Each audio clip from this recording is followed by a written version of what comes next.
அனைவருக்கும் ஆர்சிசிஎன் வணக்கங்கள். இன்று நாம் 10ஆம் வகுப்பு சமூக அறிவியல் பாடத்திலிருந்து முக்கிய 50 வினாக்களை பார்க்க போகிறோம். அதற்கு முன் எங்கள் சேனலை இதுவரை சப்ஸ்கிரைப் பண்ணாத நண்பர்கள் சப்ஸ்கிரைப் பண்ணுங்கள். அருகிலுள்ள பெல் சிம்பிளை கிளிக் பண்ணிங்கன்னா உடனுக்குடன் நோட்டிஃபிகேஷன் கிடைக்கும். வாங்க 1வது வினாவை பார்ப்போம். வேலூர் புரட்சி எப்பொழுது வெடித்தது? 1806 ஜூலை 10 வெடித்தது. வேலூர் புரட்சி எப்பொழுது வெடித்ததுன்னா 1806 ஜூலை 10. 2வதுனா வேலு நாச்சியாரின் இராணுவ தளபதி யார்? தாண்டவராயனார். வேலு நாச்சியாரின் இராணுவ தளபதி தாண்டவராயனார். 3வதுனா 1916ஆம் ஆண்டு ஏப்ரலில் தன்னாட்சி இயக்கத்தை முதலில் தொடங்கியவர் யார்? திலகர். 1916ஆம் ஆண்டு ஏப்ரலில் தன்னாட்சி இயக்கத்தை முதலில் தொடங்கியவர் யாருன்னா திலகர். 4வதுனா கோல் கிளர்ச்சி நடைபெற்ற இடம் எது? சோட்டா நாக்பூர். கோல் கிளர்ச்சி நடைபெற்ற இடம் சோட்டா நாக்பூர். 5வதுனா பிளாசி போர் எப்பொழுது நடைபெற்றது? பிளாசி போர் 1757 ஜூன் 23 நடைபெற்றது. பிளாசி போர் எப்பொழுது நடைபெற்றதுன்னா 1757 ஜூன் 23 நடைபெற்றது. 6வதுனா பிராசி இயக்கத்தை தோற்றுவித்தவர் யார்? ஹாஜி ஹசிரியத்துல்லா.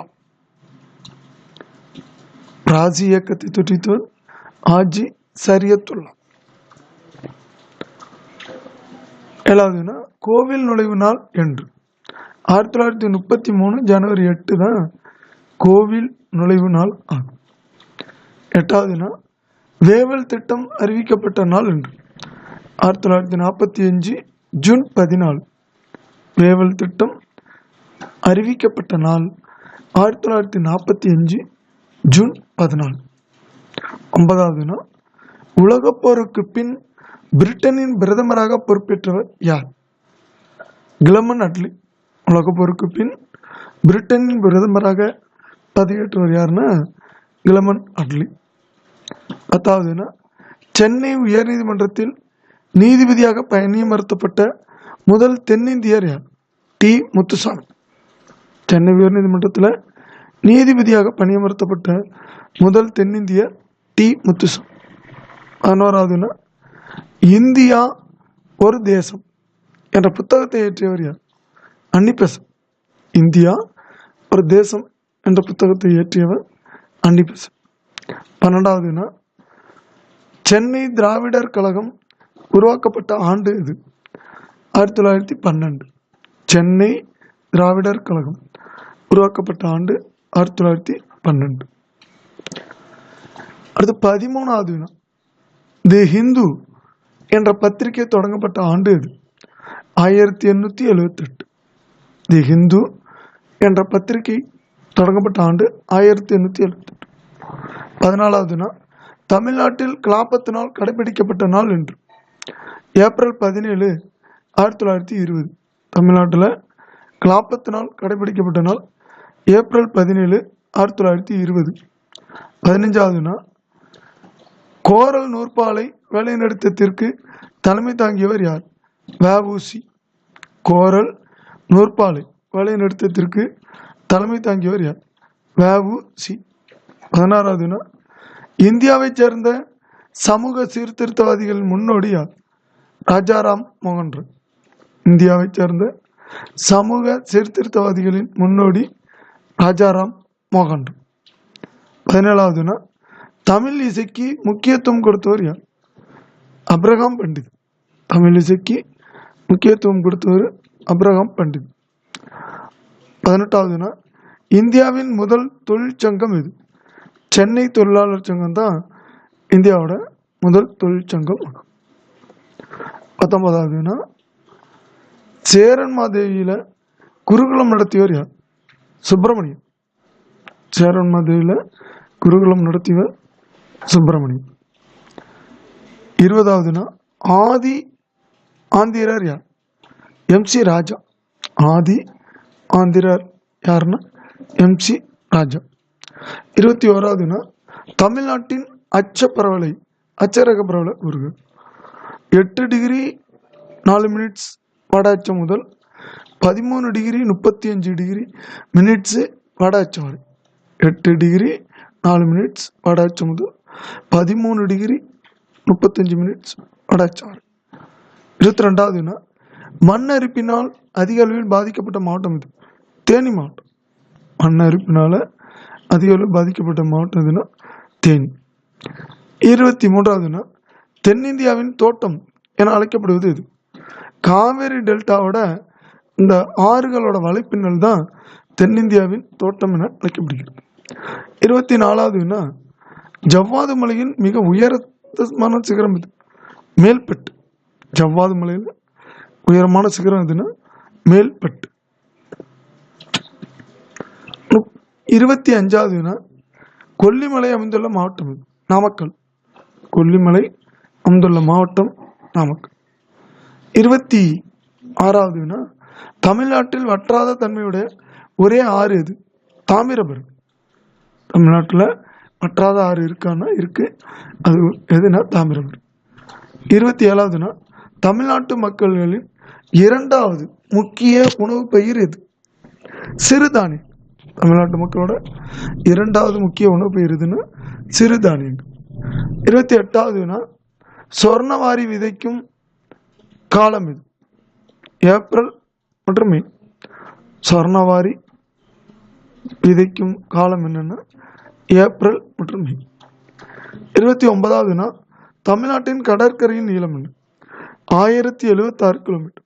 தமிழ்நாட்டில் கடற்கரையோட நீளம் 1076 கிலோமீட்டர். 30வது பாலின விகிதம் சரியாக 1000 உள்ள மாவட்டம். ஆண் 1000 பெண் 1000 அப்படி சமமாக உள்ளது எங்கன்னா சிவகங்கை மாவட்டம். 31வது இந்தியா சோவியத் ஒப்பந்தம் ஏற்பட்ட ஆண்டு எது? 1971. இந்தியாவுக்கும் சோவியத் ரஷ்யாவுக்கும் இடையில ஒப்பந்தம் ஏற்பட்டது 1971. 32வது இடிமின்னல் நிலம் அல்லது இடிமின்னல் நாடு என்று அறியப்படும் நாடு எதுனா பூட்டான். 33வது புதிதாக சுதந்திரமடைந்த பாகிஸ்தானுக்கான எல்லைகளை வகுத்தவர் யார்? Sir Cyril Radcliffe. இன்னைக்கு இந்தியாவுக்கும் பாகிஸ்தானுக்கும் இடையே எல்லை பிரச்சனை எதுனா அந்த ரெட்க்ளிஃப் எல்லை பிரச்சனை தான். 34வது பிரிக்ஸ் கூட்டமைப்பின் தலைமையகம் அமைந்துள்ள இடம் இது. ஷாங்காய். பிரிக்ஸ் கூட்டமைப்போட தலைமையகம் ஷாங்காய். 35வது பிரிக்ஸ் என்ற சொல்லைன்னு போட்டிருக்கு. அது சொல்லை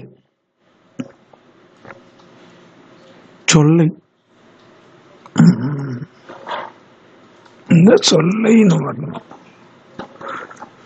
சொல்லை உருவாக்கியவர்னா ஜிம் ஓ நெயில் என்பவர் தான் இந்த பிரிக்ஸுங்கிற வார்த்தையை உருவாக்குனார்.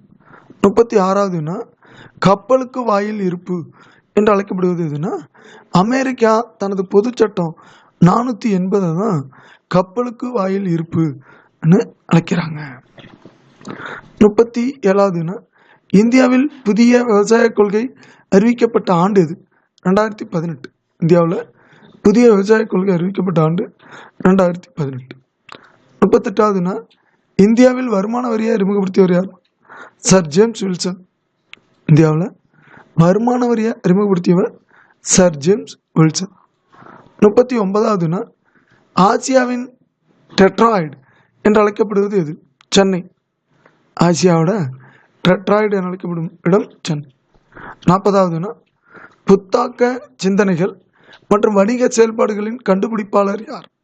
தொழில் முனைவரை தான் புத்தாக்க சிந்தனைகள் மற்றும் வணிக செயல்பாடுகளின் கண்டுபிடிப்பாளர் சொல்றாங்க. 41வது இந்தியாவின் நுழைவாயில் எதுனா மும்பை. இந்தியாவின் நுழைவாயு எதுனா மும்பை. 42வது டான்சிட்கோ எந்த ஆண்டு தோற்றுவிக்கப்பட்டது? 1970. டான்சிற்கோ தாண்டு தொட்டிக்கப்பட்டதுன்னா 1970. 43வது நவீன சீனாவின் தந்தை யார்? டாக்டர் சன்யாட்சா.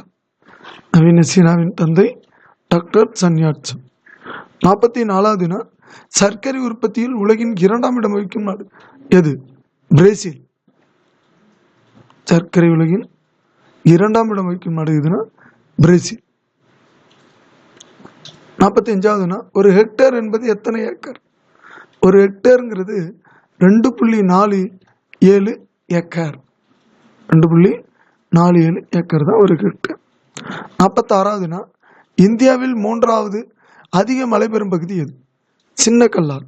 இந்தியாவில் 3வது அதிக மழை பெறும் பகுதி சின்ன கல்லாறு.